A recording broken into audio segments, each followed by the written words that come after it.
Now on the last tape we got this bench run in the garage. Got some decent exhaust little extensions on here so it didn't get so oily. Pretty much got all our batteries together. We have the world's record supply of batteries here. We're trying to get everything charged up. In the next couple of days we're going to get a flight. One way or another. The weather does not look promising, but we're very patient. And we have plenty of other things to do here in the shop.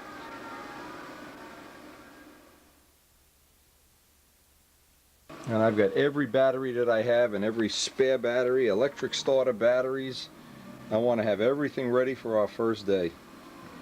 Putting all this stuff in one box. I've made a box dedicated for all the B-25 spare parts. And as we do the countdown, it's just as exciting as can be. It just couldn't be a lot more fun than this. It's been a long time coming, but we're ready.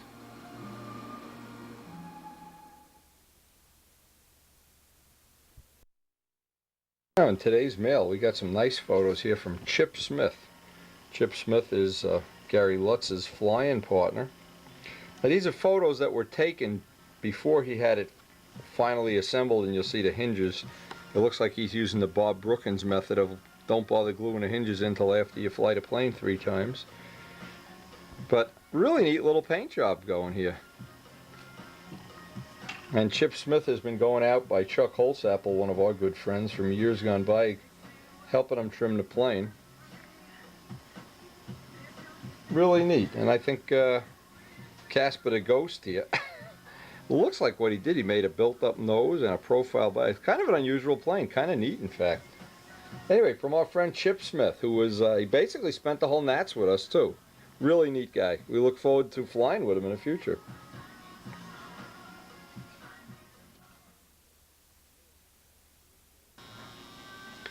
Now I want to just go through a couple of the details. Carbon fiber motor mount crutches.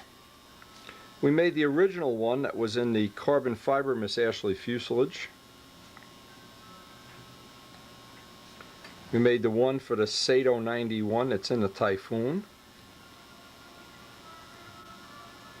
A few other people have experimented on their own, and I've never heard back one way or another. People have borrowed the mold and whatever. But these two have been real successful for one reason. One of the things that I really like about this whole thing is as years go by, see what I'm trying to do in a roundabout way is I've got a lot of older airplanes that are 10, 15 years old. And what I look at them and I say, what are the first things that go? The wings never wear out. The wings are forever. The bodies wear out. The bodies get oil soaked. And most of all, the crutches get oil soaked. And then at that point in time, it gets a little just crazy labor intensive to try to fix them. But it's that oil that kills everything. And it's because the oil gets absorbed into the wood, the motor mounts split, the blind nuts come up. So my original thought was if you could at least make that part and be able to attach it to the plywood with secondary bonding resin, which we've been able to do. That's not been a problem. The thing that we're trying to come up with is a final design, because this year's plane is going to use Rojet power, to both of them are, and Less's are too, so it pays to make the mold. We've done that on the previous tape, and now we want to lay one of these carbon crutches up, which is actually going to be, I'm going to call this a stage 3. Actually, this should be number 2. Should be the 2003 airplanes, and there should ultimately be 4 of them at some point in time. So this is going to be what we hope is going to evolve. It evolved into the Typhoon design. We have the molds for all these original ones, but now we want to make the mold that we just completed on the last video. We want to make up a part. What we're looking for is a little bit lighter than wood. But that, I don't find that to be a real significant thing. Stronger? Well, all you have to do is make one to see how strong it is. But the big one, that it doesn't get oil soaked as years go by. So when we get, let's say for instance Strega now. Brian Manow has Strega. The only part of that that's really marginal, we're really running out of the oil to squeeze out of the motor mounts, and that front of the fuselage, you literally can squeeze it and it's like a sponge. Still flies, yeah, been repaired yet, but it's that oil that's the killer. And one of the things the carbon fiber motor mounts eliminate out of that problem, hopefully, is the fact they never absorb oil. Everything I do evolves. It evolves from me, and I try to pass that information on to other people that might be interested in knowing about it. The original concept of this I had made, and this, I don't know how many years ago, this was quite a few years ago, I had this great idea I was going to do this. And so I took a crutch that at that time was for a Tiger 60, laid the whole crutch out in a mold, and just filled it full of carbon fiber with every direction, every dimension. And in the middle of it, back here, what I did, I took some arrow shafts, sealed the ends up with little caps of balsa, and filled this full of arrow shafts, thinking, oh boy, what a great invention this will be. Well, it was a great invention. The only problem is it was too heavy. We then made, and I don't know how many, I've probably got 4 or 5 different molds that I never even bothered to put on video because they weren't really successful. I took the same thing and tried to put pieces of balsa wood inside, cross-grained balsa, so that it was encased this way. Again, problem was just really too heavy. And what happened is the motor mount itself was so strong you could mount a Chevy. Well, we don't need it that strong. We don't need to be able to mount a Chrysler Hemi to it. Then that evolved into trying to make the ones that we actually did use. We made the mount part like this, put what amounted to be a rib in the back, and tapered this down to about 1/8 of an inch, and put some formers in it. Well, that one worked fine. It was lighter than the wood crutch. It was stronger. We didn't need blind nuts. Ultimately, I didn't realize we wouldn't need the blind nuts because you could thread the carbon. And as long as you catch the whole length of the mount and thread, you're never gonna wear the threads out. Well, this evolved into, and again, everything's evolving. We want to mold the front piece. This is Les Demet's little design here that we're working off, kind of, but it does fit a Cardinal and an SV11 and all of the popular planes. And what we're trying to do is, again, taper the mounts, but this time I'm going to have, similar to an air coupe wing, which I know intimately,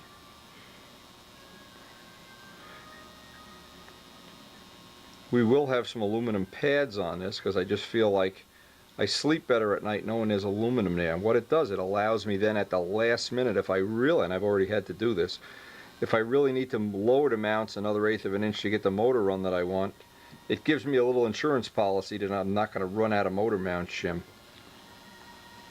So this was the final design of probably 4 or 5 of them. I'd have to go count the old molds. The last 2 of which were pretty successful. This one I think is going to be even more successful. This is the one we're going to hopefully be able to use in the 4 planes that we're going to build on video this year, or that we hope to build on video. And because Les Demet is very aggressive about getting a lot of these projects going, we're able to do a lot more than we would if we were just doing this on our own. Some tips that I've learned, maybe it would be safe to say learned them the hard way, but now that we've learned them, we're able to pass them on to other modelers that may want to use this. Probably the biggest one here, you have a limited amount of time, and by the way, the resin we're going to use is Epon 862, and the curing agent is Epicure. This is the same resin that we've made propellers out of. It's a structural resin. It's the resin we used on our carbon fiber wing. It is the only appropriate resin that I know of. Other resins are a maybe, and for whatever reason may not be the resin of choice. This would definitely do the job in this case, and we have some that are 3 and 4 years old that haven't failed yet, so we're kind of satisfied that this is the best choice. You wouldn't want to use, let's say, polyester resin or 5-minute SIG epoxy or something. But here's the tricks and tips that'll make it very easy to do, is cut all the carbon fiber ahead of time. Cut up Wayne Triven, who did most of the research on this type of work and helped me every step of the way, has a saying, cut the paper dolls ahead of time, so when you mix the resin you have a limited amount of time. You can just drop the paper dolls right in place. Again, we prefer Epon 862 in Epicure, and I think we have a bird coming to attack us here. We prefer having birds in the wild, not... Get out of here. Cool shop conditions. We're in the middle of the summer, but leaving the air conditioner on overnight is always a good idea. If we can get the shop conditions down around 65 degrees, that's always nice. Always, always, always wear rubber gloves when you're using Epon resin. A mask, rubber gloves. Now, I don't use a mask while I'm shooting video, but as soon as the video camera goes off, I get my Wilson mask on. Now, the other thing, I've heard of people that have tried to post-cure, and the post-cure is 212 for 2 hours for this particular job. You don't want to do that in your family oven. You really don't want to do that. But if you don't have access to a post-cure oven, in the worst of all worlds, you can mail it to me and mail me the postage. I'll post-cure it for you and I'll send it back to you. I'll just wait till I'm doing one of my parts and we'll do 2 of them together. Because you can put as many as you want. I have a separate dedicated, it's actually an oven that you can cure 2 people in, but you sure don't want to do it in your family oven. That's a no-no. So anyway, having said that, I'm going to get the material ready. I'm going to get the bird in the cage, because he definitely does. You don't want him around when you're doing this kind of work. He steps in the resin and walks up your arm and stuff. And we're going to get ready, and this is going to be the first layup of this mold for this year's carbon fiber crutch. This actually is the beginning of the 2003, the first part we're going to make that's going to be on the 2003 planes. First step on any molding layup, get the table clean and get some newspaper laid out on the whole tabletop. You may not think that's important, or you think, well, I won't be that sloppy, I won't drip any on the floor. Some of the obvious things, don't be wearing your best clothing that you'd be wearing to a church. In fact, only just the oldest bird, get off me. You're going in the cage. Anyway, I want to have a nice big area, because what I'm going to do is, step 1, I'm going to cut all the carbon material out ahead of time. I want to have the material ready to go, because once we mix the resin, we're on about a half-hour time window. And during that half an hour, the objective of doing this is to get as much carbon and as little resin packed into the mold. The part will be lighter and stronger if you have more carbon and less resin. That's the ultimate objective here. We have the mold. We want to cut up all the pieces of carbon. We have various sizes and thicknesses. The idea being we want to get as much cross grain as we can where the bolts are going to go, and all unidirectional from that point back. And a lot of it with one strand going front to back. So what I'll try to do is get a lot of the strands cut just the length of the mold. Then I want to interconnect them with long skinny pieces just to build strength. And then I want to cap it with a piece of this 3-ounce unidirectional, or maybe I'll have to see if it lays in at 2. One with the grain going one way and one with the grain going the other way, because it is unidirectional. And this is the mold we made on the previous video. A sheet of solid Teflon that we're going to, when the mold is completely packed, and we're going to try to pack as much of the carbon in there as we can, lay this on top and get some kind of, maybe I'll look ahead of time, get a piece of balsa wood this size, so it'll be a nice flat. What I want is something perfectly flat here if I can get it. A piece of really straight balsa wood that'll sit on top of the mold, and then I can put some weights up here. So that looks like that'll be done. See, what I'm doing is I'm working from the top down. So I have my cap, I have my support done. Next step is to just cut up the carbon. I want all the carbon cut ahead of time. For the first couple of times I worked with this material, I'd wait till I actually had the resin mixed and then go cut this, and I'd always run out of time, and it would start getting, the material would start kicking off. Well, this is an important step. This is a step, the kind of stuff you learn the hard way, I guess. Now, this rubber mold material that we use, Mold Max 30, doesn't require a release agent. However, if we were going to try to make, we're going to try to make a limited amount of parts, probably 10 out of this mold, for our 4 ships, or maybe Les will want his own mold, I'm not sure yet. Or if somebody has a custom crutch they want to mold, we certainly can help them out with that. But if we were going to try to make, for instance, 100 parts from this mold, then we'd start using mold release agent right in the beginning. Because we're not going to try to do that, we're just going to try to keep this clean right to the very end here till we start laying resin in there. We really don't need a release agent for the first 10, 15, even they say 30 parts, but I'd be willing to bet it's more like 20. One of the few areas, one of the few molds we have where you really can use up some of the scrapped 3-ounce cloth. That turns out to be, and so what I'm just using is these are parts that have been left over from other molds, and I'm trying to make a pattern first, and then I'll just try to replicate it. Because right up in this area I want to have some cross grain, so I want to lay some of these parts in there. I don't want to have all unidirectional. Everything else can be unidirectional except for right by the motor mount bolts. Putting an extra piece of Teflon the exact shape of the outside, because this drops down in here, and I want to have a piece of carbon going the whole length of the part, and then I'll remove the part I need up here for the motor. But this will add a lot of strength just having it in one piece, no joints, as the final thing. And so that little piece will fit in there. I'll put another piece of Teflon on top and then my weights, and that should flatten it all down and squeeze out a lot of the extra resin. I can just use the tape as a pattern to cut that piece out. Some of the tips that I've learned the hard way. One is when you're mixing EPON, you want real good ventilation. In this case we have our fans and our air conditioners going. Second thing you want to do is when you think it's mixed, you want to mix it at least 2 minutes more. You want to get every drop in suspension. You want to get the mix accurate for the amount you're using. You also never stir it with a wooden stirrer, with a lollipop stick or something. Stir it with, well, in this case I've used an Allen wrench. I did a fuselage layup with about $300 worth of material one day and didn't have the screwdriver I normally use, and what I did, I used a wooden stick. Part never hardened. And not only is it embarrassing, and the video is hard to say. I know everybody had a good laugh over it, but it's expensive. Not only that, it gets frustrating. Anyway, once this is totally mixed, then I can mix it just another 2 minutes.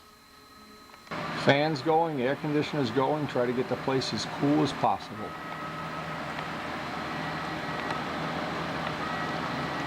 Okay, now step one on this mold is going to be, and we're going to work at this pretty aggressively now because we're in our window of opportunity. I want to get the whole inside of the mold coated with resin if I can. And this part of it always gets a little sloppy. The first time you do it, sometimes you get intimidated by it, but if you just work quickly.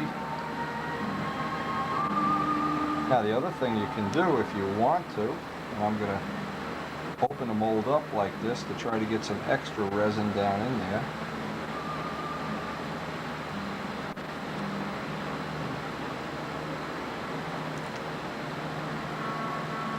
And this is where a mold like a rubber mold really is to your advantage. A hard mold, you wouldn't be able to do this.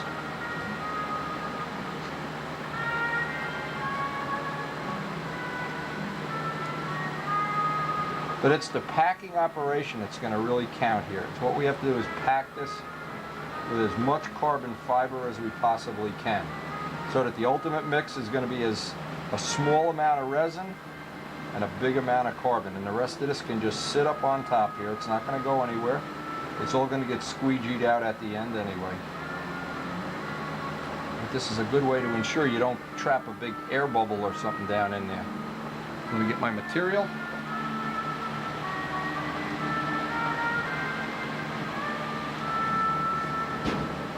Now what I did, I cut the same amount of pieces for each side, thinking, well, that would be some help.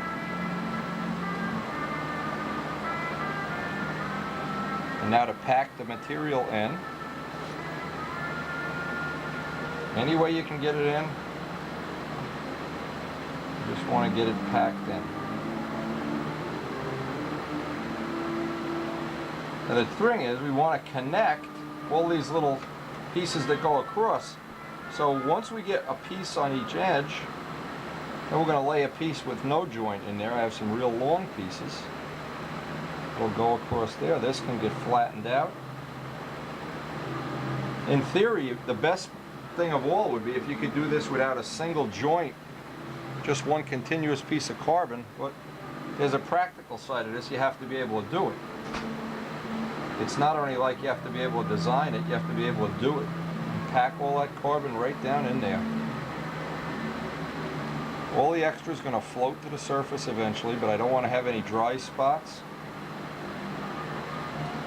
Now what I want to try to do here, before I go any further, so I have a piece right up on top, I'm going to take a real long piece, and this is one of the things that, until I lay a mold up once or twice, I don't know exactly how long to cut these pieces, but I can lay this piece in here. And now the idea is to get it that I don't have joints. Get it down in there.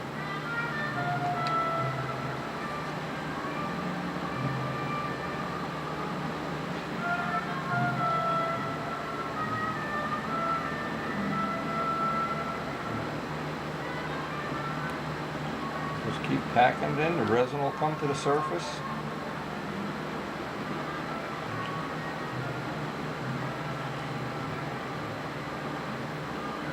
I may need to get a thinner tool to pack this with. This takes time.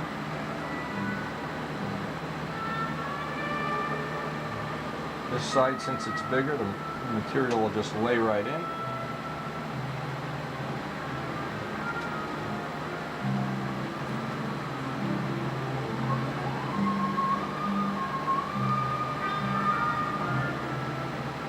Sometimes it goes in best just by putting it in barehanded like that. Again, it gets sloppy, but you know, all modeling gets sloppy at some point. Sanding silver gets sloppy, that's for sure.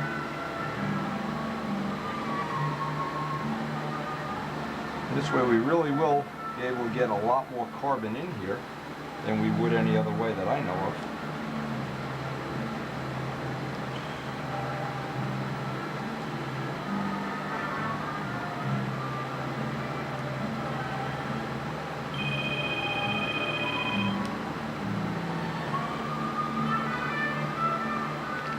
Anyway, we're going to continue this for the next 15 or 20 minutes off camera, just packing and continuously flipping, putting a lot of extra little carbon pieces up here to cross grains, and then the final coat on the top. Now these pieces with the cross grain, I'm just filling in the mounts as I go along. Again, while it looks real sloppy, and it is, ultimately, once the resin kicks off, you have a part. And making a propeller is no different than this. You'd have a mold. You'd have a big mess on your hands for some amount of time. And then you'd have a propeller. But by filling these in and trying to squeeze out all the resin, that's what's good about pre-cutting these parts. And once I get about half of them in, then I'll lay some more strips this way. And then the last thing, weave some more in from the top. I'm trying to interconnect every joint here. I'm trying to engineer it up that way.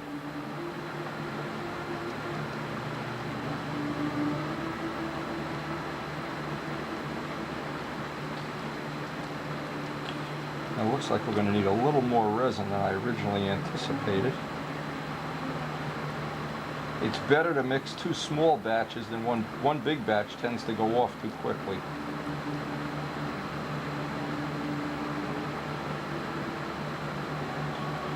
Then you can pack any of the little scraps, little hairs just right in there. Every one of them is going to add to the strength of the part eventually. And now we can interconnect them this way, just by having one that's unidirectional right on top.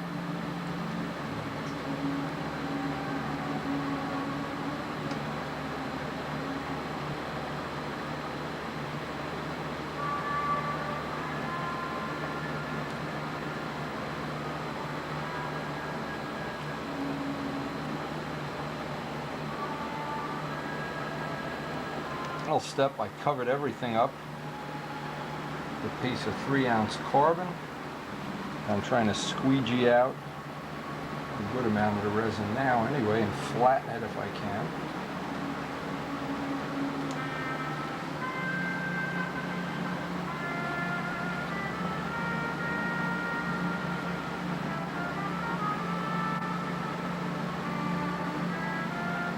The impression coming out as you squeegee out some of the carbon. Squeegee out the resin, not the carbon.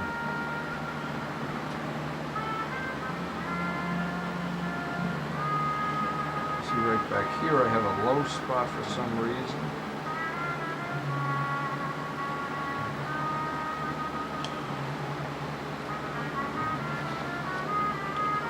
Now what I'm going to do on top of this is get that piece I made and see if I can center this. This is solid TFE, solid Teflon.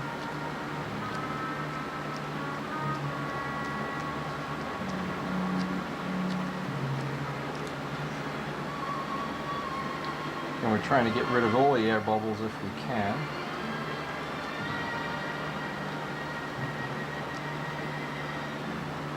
I can feel we're missing a spot up here.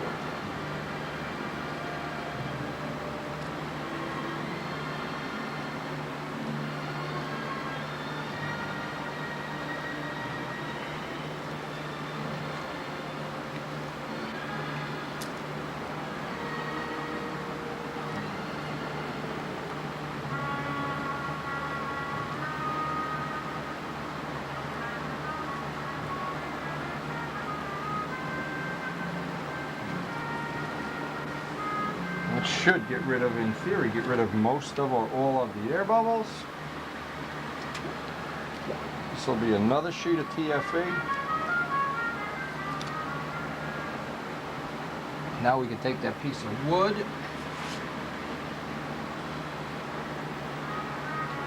get some weights on here. What we got for weights?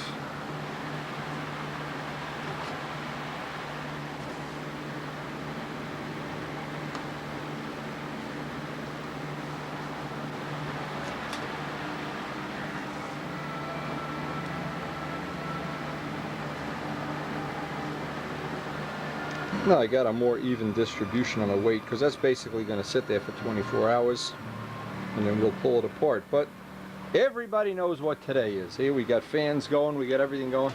And we were expecting, tonight is the night we're going to go down the field and get the barrels back for our field, lay out the field, and maybe we were hoping even get a flight on a B-25. Well, guess what? Take a look. I don't know. We're certainly not going to risk anything here, but what a mess. After a summer of no rain at all, we have coming up on B-25 flight day, and we have 3 days of just pouring rain.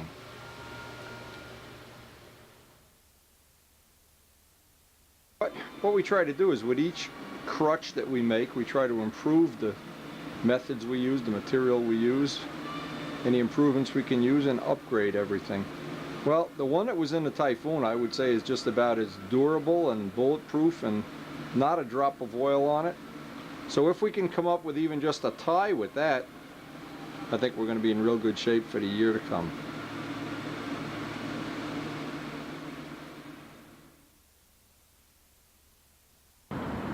Well, it's that day. It's that lucky day, and you can see yesterday we were here all night putting up the barrels and putting up the ropes, getting our field back, and it's the part where we fly is relatively dry, but still kind of wet and definitely damp. I'm waiting for Rich to get here. Rich is going to hopefully give me a hand, and we're hopefully going to get a flight on a B-25, or at least get something, go home knowing one way or another here. Really have to thank Les Demet for all the help he's been getting that rack together, getting all the parts that go together. One of the biggest problems we have, believe it or not, is the tires go flat no matter where you lay the model, so I cut these Hairspray containers up. Try to keep the bottom of the wheel round so we would be able to get a decent roll out here. But again, the problem is, not really a problem, but the field is drying up and it should be a nice day later on today, but it'll give us a little time to get everything ready. This will be the first flight of the B-25, hopefully. See what an ordeal. See if you could figure out.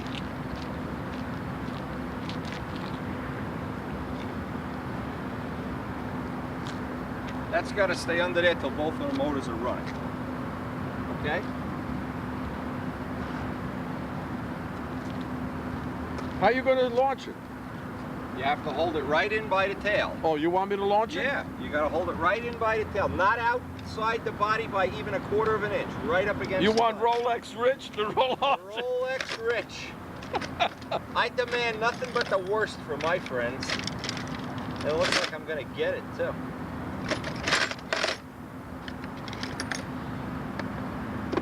Rolex Rich is in action.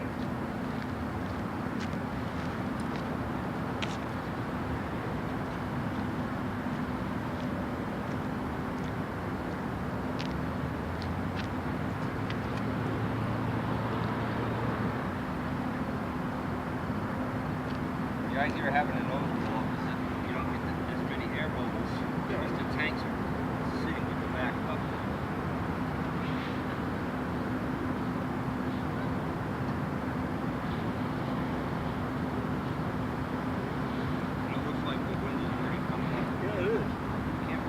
Well, today it's going to be windy. They already forecast.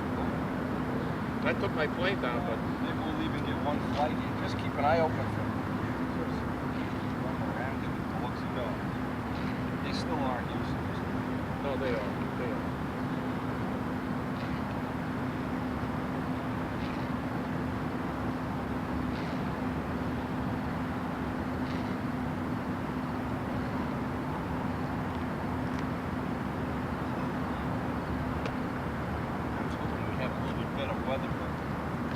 Skid into that? Yeah. I gotta get a piece of carpet so just underneath it.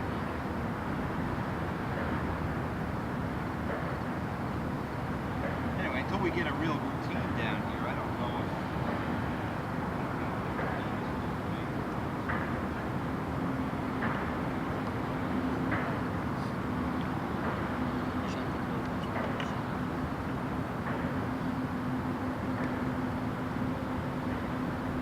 I wish I had as much money as you do.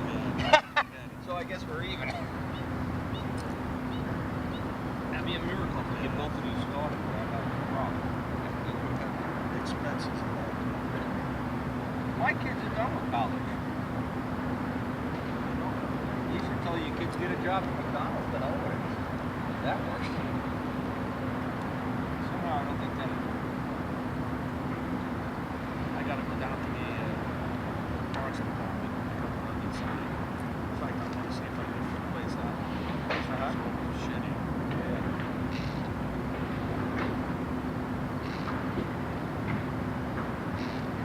Just hope the wind doesn't come up and look at this. If I get one flight in, that'll be cool. It's almost something.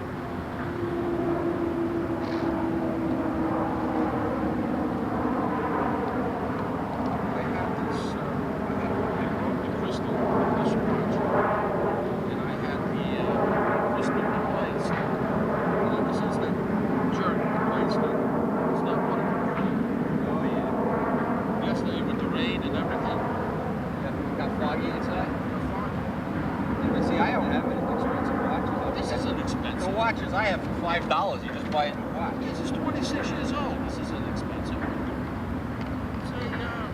It's a cheap Seiko.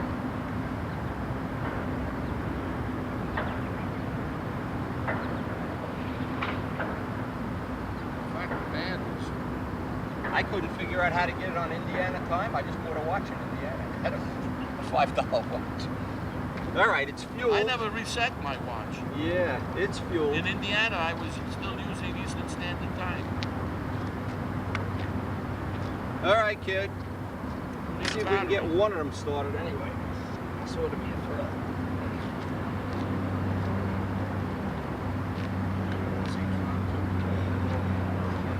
It's nuts. This guy lost his marbles completely.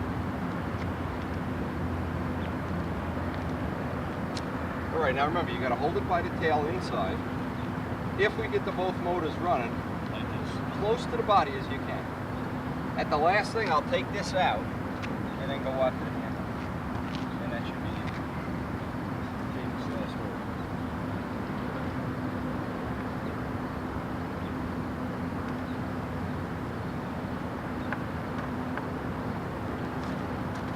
I think one of these was flooded.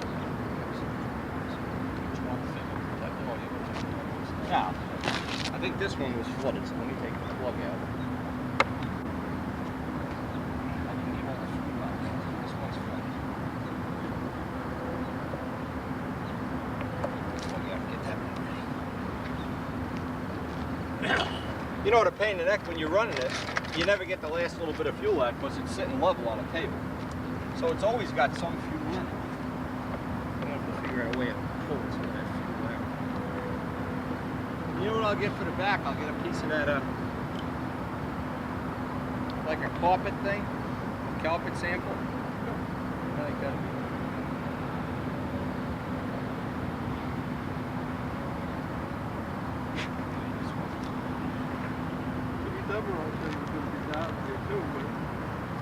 I guess it's a little too early for him to get here. Yeah, he's got to work.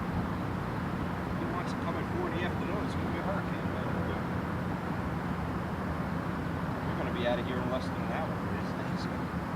It's not looking real promising.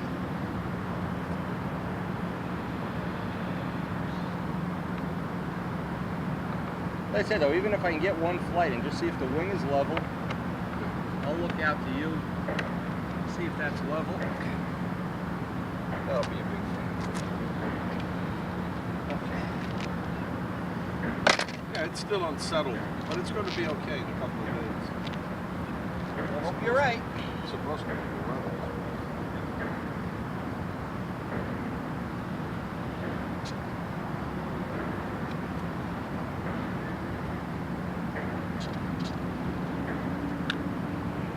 You ready?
flooded. I gotta unflood it.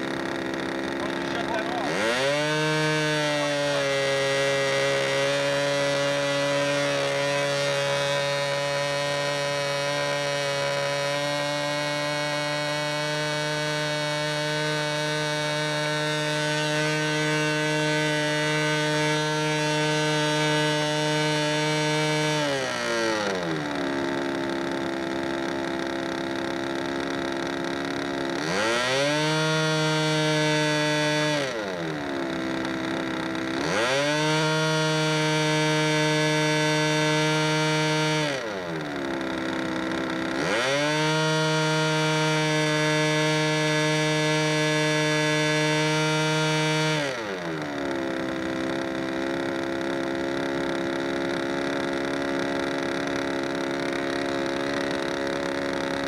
Still not gonna start, I know it.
And there it is. The B-25 is flying. Maiden flight today. September 3rd, the year 2002.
didn't want to take a chance playing with the throttle. Right, put it away. I need a nap.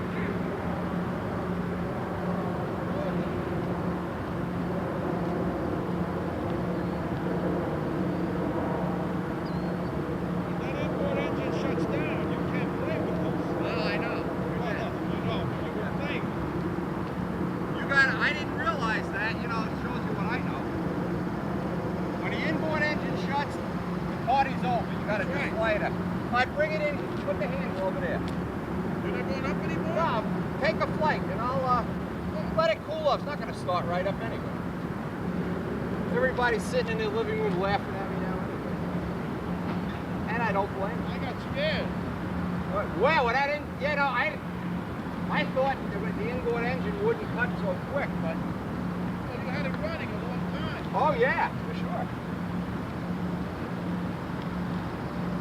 sure. So anyway, here we are. I'm exhausted, but it is off the ground. Now, it looks like, what'd you say, the wing looked pretty level? It looked good. And we got to get the starting routine. That was really, I should have just stopped the inboard engine and refueled it, that's for sure. As soon as the inboard engine quits, the flight's over. You can't play with the throttle because it really wiggles out on the end of the line. It was scary doing that. A couple of times I got to go look at this footage. But everything else seemed to work okay. I'm trying to think what else. We're just gonna wait, let it cool down and give it another chance. What I decided to do here, because we have other people waiting to fly, what I thought would be appropriate here is I'm just gonna leave the throttles wide open. I don't want to fool with the throttles during the flight on the next flight. And I'll start the outboard engine first so that the inboard, well, in theory that would work. But it's my own fault for not having any twin engine experience and realizing it. And I don't know, I gotta go play that video back and see if that really, if it was as bad as it looked. It looked as scary as could be to me. Anyway, I guess I played that footage. I guess it was pretty scary. I don't know. Could have lost the plane there on the first flight. Anyway, Brian's here, Rich is here. We're gonna wait our turn in the order then and just get a flight and not use the throttles at all, just let the motors run wide open. Start the outboard one first, maybe even let it run a minute or so, and then hopefully not have it run out of gas. I guess it's okay. I guess this is just the stuff you got to figure out when you have a twin engine plane. It's just nothing, there's no way around it.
fly? Looks good. Beautiful. Wing looks pretty lovely to me. Oh, it flies fine. It flies just oh, you don't want to walk in the water. You know, my feet are still wet from last time. It's probably a million. I forgot I'm on solids. I hope that's the rules. How did it look in flying? Look okay? Looks good. Ah, you know what? It's easy to get carried away around. Yeah. I gotta get some acres. If I can get it to fly a little faster. Yeah, don't waste the good air. That for anybody watching the tape over there, is the camera still running? That was flight number 2. You know, it lands by itself. It just comes in, drops the nose wheel, and down again. All right, Rich. All right, don't let me hog up the good air here. It's still flyable. It's not bad. No, actually, Anyway, that was the second flight. Did some maneuvers. Looks like the props are not the right props for that. I'm going to change the props before the next flight. What I really have to get probably is a set of matched APC 10.5, 5.5. Which I don't think, well, we'll find out if I have. But hey, 2 flights. That was the second flight. First flight, played with the throttle, landed it, did a lot of gyrations. I got to remember about that inboard motor, but still having problems starting the motors. I got to get a routine down, or else I have to figure some way of holding it upside down or something. But it just feels really good just to have a flight on it after all this time. Flights, it's an amazing, I guess you can hear it in my voice, an amazing good feeling to know it. I'll at least loop.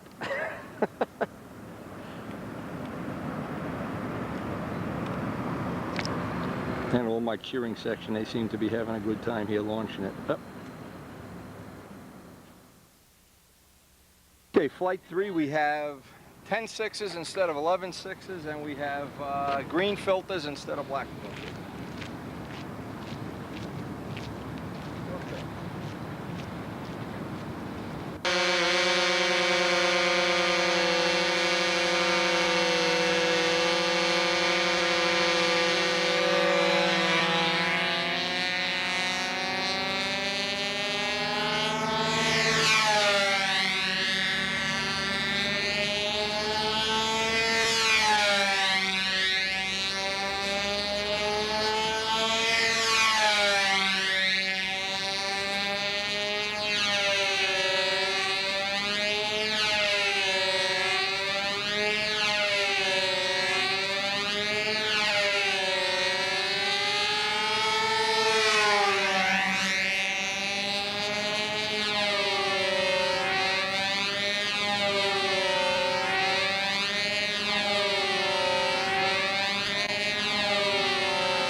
didn't even run over. Well, you don't know because of the start.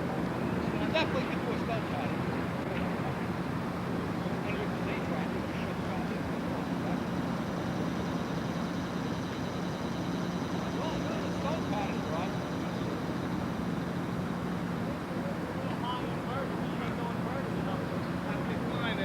It's high inverted. I gotta put a little there. Hey, take care, guys. See ya. Thank you. It's high inverted, but I gotta look.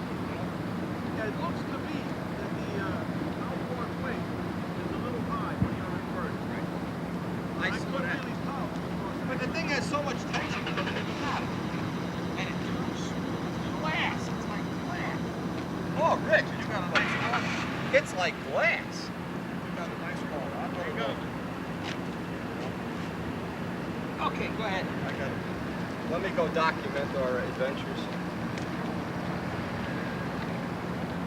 Okay, first, most of a stunt pattern at what, 770? 7-7, yeah. And of course, when we use the Z-Tron, we'll just shut it off at the end of the flight.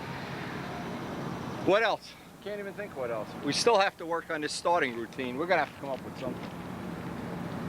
Definitely flew better with the little props. The motors were happier. Anyway, that was the third flight, and we got almost all of a stunt pattern in. So this is the flight 4. You know what I mean? Little alligator.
So What do you far, got, end 3 or of 4 flights? end of flight 4.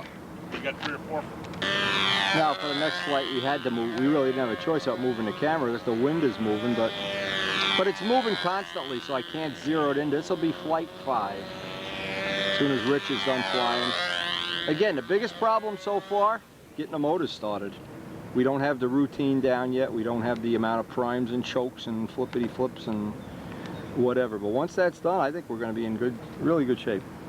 All right, this is going to be flight 5. I just crashed over here.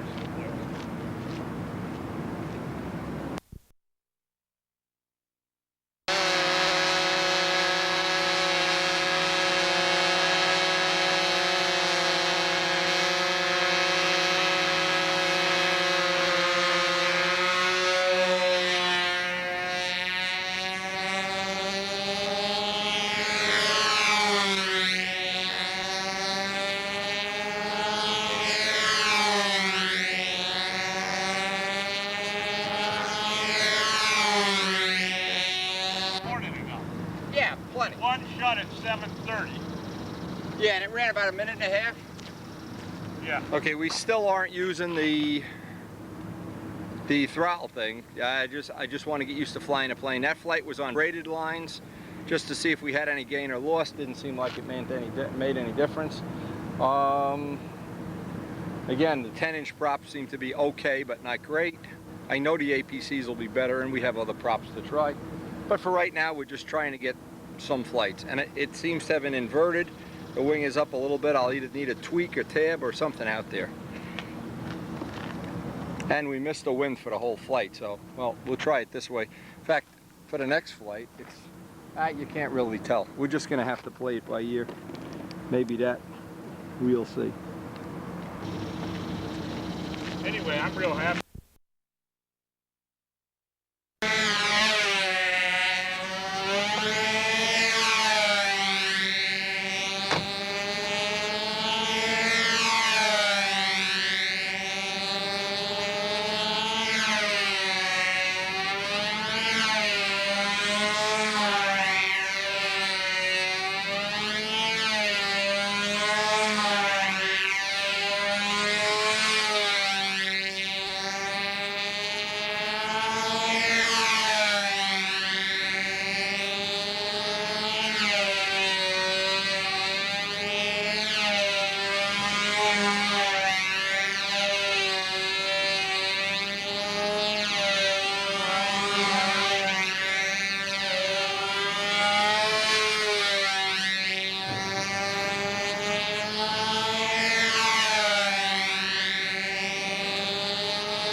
Let's see if the battery's dead yet. Yeah, it's probably dead. Okay, anyway, what we did, Rich is donating some 4-pitch. We want to get some pitch out of the prop, but the air is so shifty, we're going to stop recording flights. I may get 1 or 2 more flights. So far, it's the starting thing. I need to make a battery box that I can get the clips off. I need to come up with a little better starting routine. The things that the plane does right seem incredibly good. The things it does wrong look like things that won't be a big deal to correct. And I think we're going to have a great time with this. For a first day out, it doesn't get a whole lot better than this. And we've taken advantage of what a really shifty, crazy kind of day. The end of day 1. I think, what did we get, 6? The last couple flights I didn't record, 6 or 7. A couple of things, because it's not a tune pipe plane, it needs to be really cleaned up. We need to under-pitch the prop some. The 6-pitch is a little bit too much. It's like having 6-pitch props on a Schnurley motor. I'm going to take it home, check that all the bolts holding everything together, and recharge the Zetron batteries and whatever, but I'd say of all the planes I've ever had out for the first day, this one is certainly not the worst one. And he certainly is. This is about as much fun as I've ever had at the flying field today. I'm starting to think it was well worth all the extra effort the whole B-25 team put in on this project.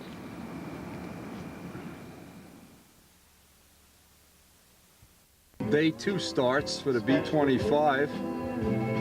Then they were predicting high winds, so not real crazy about the fact we're going to add some weather today, but we will try to record some of the flights and some of the changes, little upgrades we're making to the way we're doing things. And Cookie played hooky to go and see the Duke, and me, I always love Willie.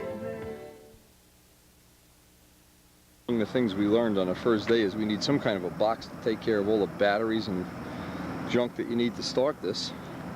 They also got a little mat, because when you put the tail wheel down, the skid, you would scratch the paint back there. Didn't like that. And my faithful launch man here is complaining his knees hurt. Anyway, we're ready to get ready for a mission on Tokyo here. If we can get some air. No telling, it's supposed to be thunder showers, but it looks like it's going to hang in. Day 2 of the B-25. Is that tomorrow or the next day we're going to make up a different battery system. See, the battery for this is very inconvenient too. So I guess we'll see, Richard. All right. let's see if this is going to be any better than what we had. You got your little spray bottle? Yeah, well, I'm going to try to do it without choking it even. Just use the electric starters. Let's see if that works.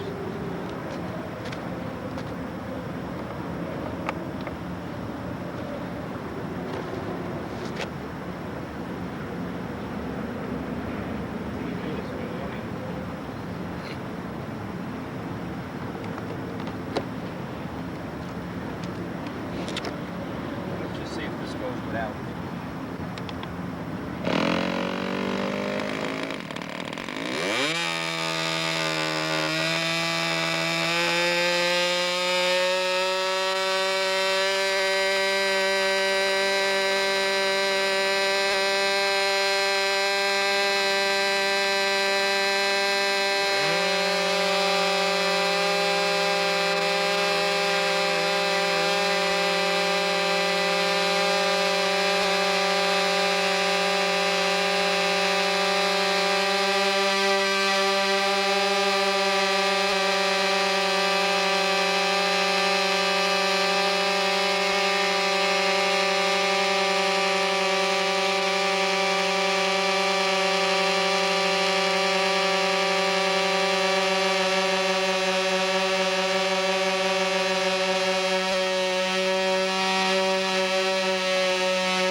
Good.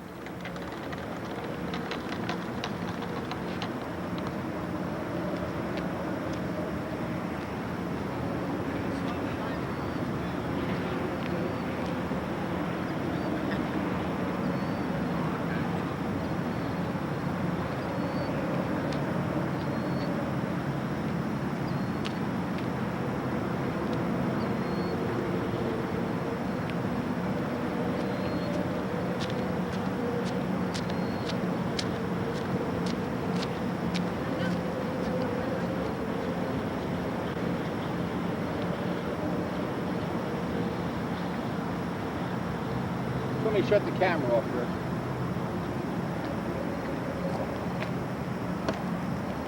Now, I'm not sure if this angle is going to work. We're just going to try to shoot a couple of from back in this area, but the wind has been moved. There's very little wind. It's just been shifting and moving. And but just the purpose of this is we have the low pitch props on the plane, and I just want to get a look at if it's is going the speed I like, or I don't even know what I'm looking at. Just having so much fun.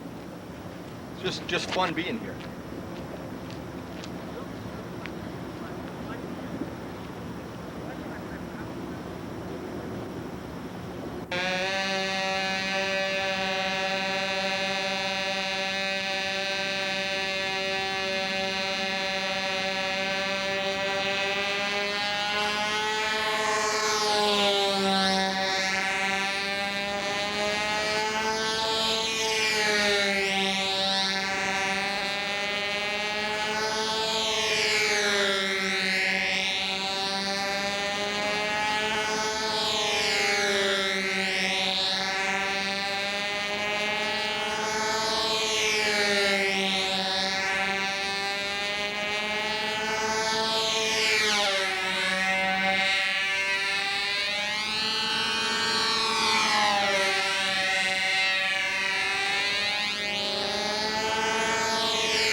flight 12. We're already through the whole first gallon of fuel, and it just gets more fun with each passing flight. The air is really crappy now. Trying to get the plane from several different angles. We know we need a little tab. We have a little tab on the bottom of the outboard wing. Maybe we're going to ultimately need a little flap tweak or something there, I'm not sure. But by having it from several, and I can just cut clips out of this and put it onto the real video. This is all done on a separate tape, then I just chop pieces out of it. Oh, you give Paul the information? I gave him the circle guard his ticket. Well, what you should do is give him your phone number. Oh, yeah. All right, let me pull up all the way.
it's looking like rain, so we're just going to put the camera away to be sure.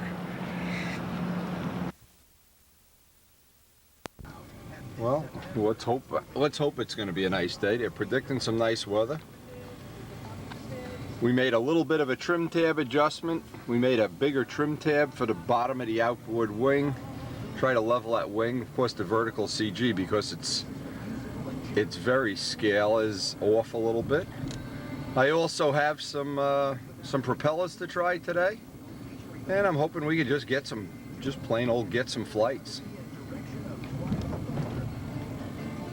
The thing about starting early in the morning like this is we get a couple of flights while it's relatively cool. It's about 60 degrees, and by the end of the day, the last couple of days, it's been up in the 90s. So we get a nice wide range of testing time, all in one session. Yeah, what Rich is doing back there, but we're wasting time. The breeze is already coming up, and we hope we're going to get 2, 3, 4 flights, whatever we can get today. The little pad for Richard has worked out well. Protect his little tender knees.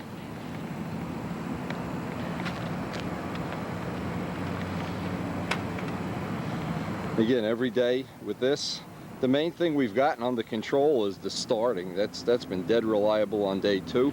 Let's hope it's reliable on day 3. Seems like that part of it. We'd like to test some of the other props we have today. I'd like to just basically get some flights. If I can ever get Jimmy Doolittle's assistant over here. Jimmy Doolittle is so busy with this. I don't know why he needs a sign. The only people who ever come here are Korean. They don't even speak English, so he worries about this sign. Anyway, we're going to go through our starting fueling routine and try to get a couple of flights.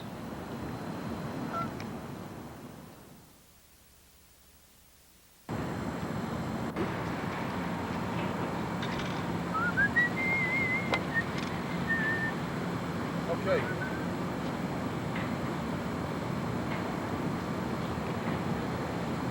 You got your nice little pad for you so your little knees don't get dirty.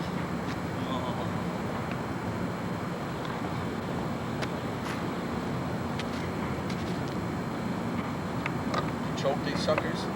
No, I'm gonna try it. Just nothing. This worked good yesterday. Okay, you got it? Nope, didn't do anything.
overhead 8.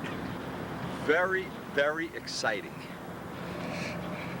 What we're doing, I'm using 10% fuel. I may have to cut back to 5. In the beginning it was running 9 minutes because I was running the motors harder and harder and harder. Now I've backed out onto where they run a little slower, and it's, of course, it's using more fuel. Now you can bet that I don't know if you can see it on the camera, but it did an engine shut off in the overhead 8. And I know Paul lost the B17 when exactly that happened to him on several of the motors, so I guess we ducked the bullet. Now this will probably be the last flight because the wind is really starting to kick up. Richard's going to fly.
it's running fine, except it's running out of fuel on 10%. I'm going to switch to 5%.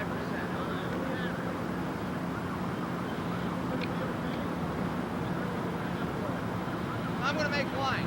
Give me one more launch. Let me take a flight on 5%. Give me a launch, and then I'll make my line.